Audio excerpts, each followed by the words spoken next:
म्हणूनच कुठल्याही स्त्रीला कमजोर समजू नये.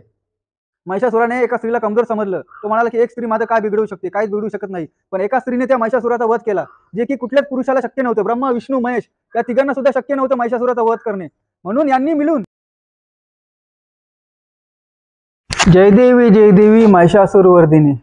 महिषासुरमर्दिनी म्हणजे दुर्गा मातेने जेव्हा महिषासुराचा वध केला. आता दुर्गा माताची प्रतिमा म्हणजे हातात भाला घेऊन महिषासुराचा वध केला, बरोबर. तर काल मी बऱ्याच गावांमध्ये गेलो होतो, बहुतेक 15-16 गावांमध्ये गेलो होतो. तर दुर्गा माताची देवी म्हणजे देवीची मूर्ती आणलेली होती, तिच्या हातामध्ये भालाच नाहीये. दुर्गा माताजीला आपण महिषासुरमर्दिनी बोलतो, तिच्या हातात भालाच नाहीये. तर मी बहुतेक 4-5 गावांमध्ये विचारलं त्यांना माणसांना की अरे देवीच्या हातामध्ये भाला का नाही दिला. तर त्या लोकांची उत्तर आले, अरे सुंदर दिसत नाही, ती देवीचं रूप सुंदर दिसत नाही. अरे हे काय झालं, देवीचं रूप सुंदर दिसत नाही म्हणजे देवीने जेव्हा शेवटच्या वेळी आपल्या त्रिशूलाने प्रहार करून त्या महिषासुराचा वध केला आणि तो शस्त्र आपण त्या देवीच्या हातात देत नाही, याचा अर्थ काय होतो, आपणच आपल्या धर्माची विटंबना करतोय, बरोबर ना. तर मग असं व्हायला नाही पाहिजे, कुठेतरी ही गोष्ट थांबायला पाहिजे, जेणेकरून आनेवाली पिढींना म्हणजे ज्या आपले नवीन जनरेशन तयार होतं त्यांना आपण काय संदेश देतो. देवीला काय पूर्ण मेकअप करून तयार करून ठेवतो आपण, एकदम सजवलेली ब्युटी पार्लर सारखी. काय चाललं हे आजकाल, हे कुठे योग्य आहे ते तिथपर्यंत विचार करायला पाहिजे माणसांनी. 9 दिवस जी देवी युद्ध करत होती, जी स्त्री युद्ध करत होती, तिचा अवतार एकदम सुंदर आणि सुशोभित असू शकतो का? नाही. तर महिषासुरवर्धिनी तिचा अवतार कसा, एकदम रुद्र अवतार, त्या भाल्याहून त्या राक्षसाला मारताना असा रुद्र अवतार पाहिजे, तिच्या हातामध्ये भाला पाहिजे. तर तुम्ही भालाच काढून टाकलात, एकदम मेकअप करून तयार करून ठेवली देवीला. हा कुठला शास्त्र सांगतोय, बरोबर ना. या गोष्टी व्हायला ना पाहिजे कुठेतरी. तर प्रत्येक म्हणजे देवीच्या हातामध्ये भाला पाहिजेच, बरोबर. तर जाऊ ते विषय डायव्हर्ट करत नाही. तर आपला आज विषय आहे की महिषासुरमर्दिनी, बरोबर. तर तीच आपण कथा जाणून घेणार आहोत. तर देवीला महिषासुरमर्दिनी नाव का पडले. तर एक राजा होता, रंपा नावाचा राजा होता. त्याला एक म्हशीवर प्रेम झाले. म्हैस म्हणजे एक अप्सरा होती, तिला श्राप दिलेला होता म्हणून ती म्हैस झाली होती. तर त्यांचा प्रेम झाला त्या म्हशीवर, त्यांनी सोबत लग्न केलं. तर रंभा म्हणजे राक्षसांचा राजा होता तो रंभा. रंभा होता राक्षसाचा राजा. रंभा बरोबर प्लस म्हैस यांचा मुलगा होता तो महिषासूर.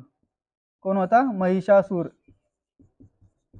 तर महिषासुराने काय केलं, कठोर तपश्चर्या केली आणि ब्रह्मदेवांना प्रसन्न केले. ब्रह्मदेवांना प्रसन्न केले आणि मग ब्रह्मदेव त्यांना प्रसन्न झाले. ब्रह्मदेवांकडून त्यांनी वर मागितला.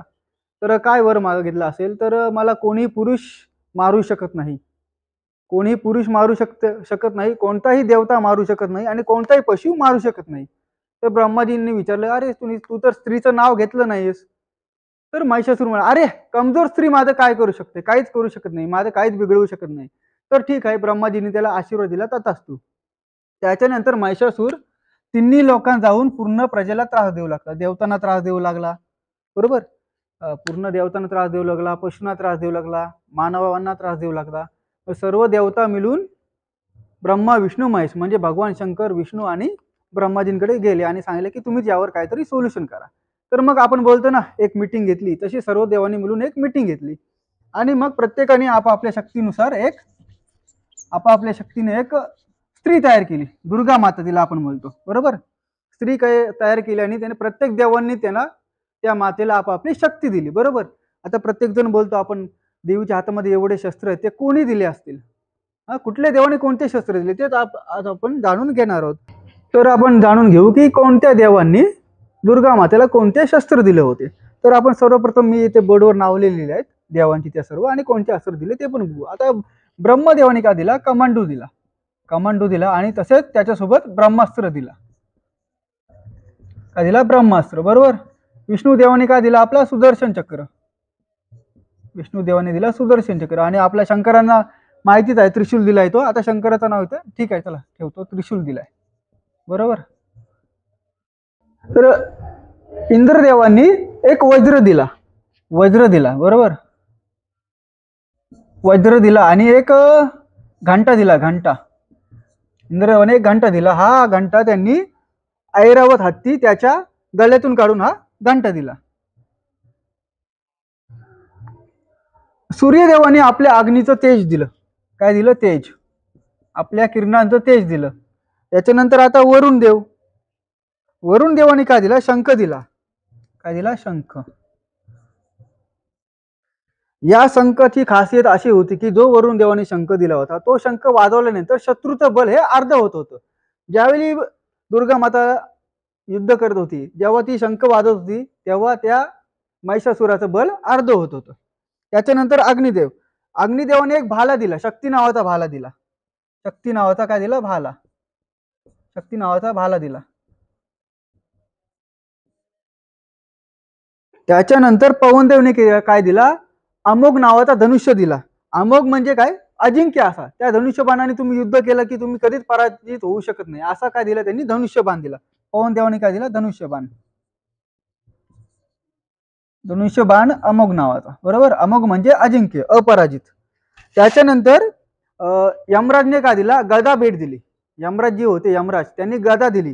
त्या गदाचा अर्थ असा होता की गदासोबत काय वर्तन दिले होते की कालदंड दिला होता. कालदंड. यमराज गदाच्या ऐवजी गदा पण लिहितो, कालदंड.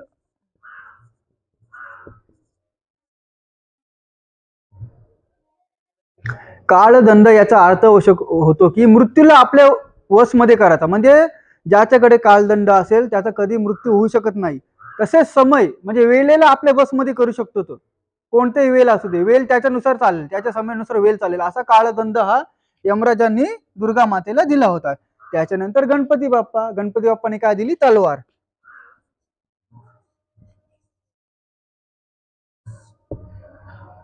गणपती बाप्पाने काय दिली? तलवार. त्याच्यानंतर समुद्र, समुद्र देवतांनी बरेच असे दिव्य रत्न दिले आणि बऱ्याच शक्तींचा भांडार दिला. त्याच्या एक उज्ज्वल हार दिला, तसेच 2 दिव्य वस्त्र दिले म्हणजे कपडे दिले. त्याच्यानंतर एक अंगठ्या दिल्या हातांमध्ये घाला. त्याच्यानंतर अर्धचंद्र दिलं, कपालावर बोलतो ना मातेचा अर्धचंद्र आहे, चंद्रघंटा आपण बोलतो, ते अर्धचंद्र सुद्धा समुद्र देवतांनी दिले म्हणजे विविध प्रकारचे रत्न दिले. त्याच्यानंतर नदी नदी नाले समुद्र सरोवर बोलतो ना आपण, तलाव, नदी, झरणे यांनी काय दिलं? मिळून एक कमलांची माल दिली. कमल असतात ना, कमल, नदी तलाव यामध्ये कमल जास्त प्रमाणात असतात, तर त्याने कमलांची माल दिली. ती कधीच कोमेजणार नाही, त्याचा सुगंध सदैव सोबत राहील, ती कधीच कोमेजणार नाही. काय दिलं? सरोवर यांनी कमलाची माल.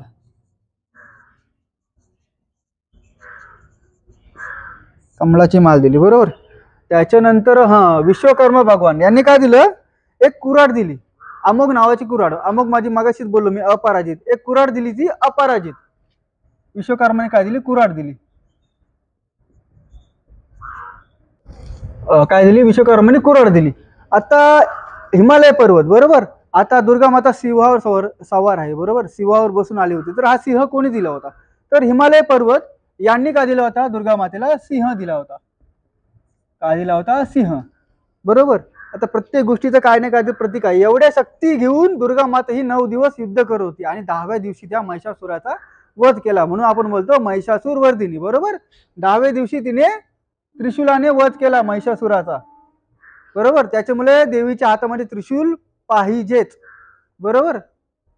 या सर्व देवांनी 1 2 3 4 5 6 7 8 9 म्हणजे जेवढे देव होते त्यांनी एवढे शस्त्र अस्त्र म्हणजे विविध प्रकारच्या गोष्टी दुर्गा मातांना दिल्या युद्ध करण्यासाठी, बरोबर.